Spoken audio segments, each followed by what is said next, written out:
కడప జిల్లా గోకుల్ సర్కిల్లో AP deputy CM Amjad బాషా పాల్గొన్నారు. సర్కిల్ వద్ద ఆంధ్ర రాష్ట్ర పితామహుడు జీవి పొట్టి శ్రీరాములు కాంస్య విగ్రహాన్ని ఘనంగా ఆవిష్కరించారు.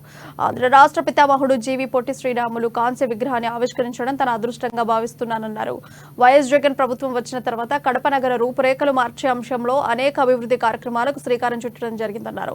ఈ సర్కిల్ పేరు కూడా అమరజీవి పొట్టి శ్రీరాములు సర్కిల్ అని కూడా నామకరణం చేయడం జరిగిందన్నారు ఏపీ డిప్యూటీ సీఎం అంజాద్ బాషా. ఒక పండగ దినమని కూడా చెప్పుకోవచ్చు.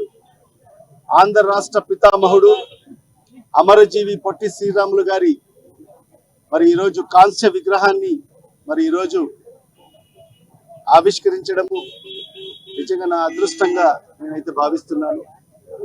ఈ కార్యక్రమంలో పాల్గొన్న పెద్దలు కడప నగర ప్రథమ పౌరులు సురేష్ అన్న గారు, అదేవిధంగా ఆర్యవైశ్య నాయకుడు పెద్దలు గుబ్బా చంద్రశేఖరన్న గారు, అదేవిధంగా ఆర్యవైశ్య నగర అధ్యక్షులు శ్రీనివాసులు గారు, అదేవిధంగా మన స్థానిక కార్పొరేటర్ మన సూర్యన్న గారు,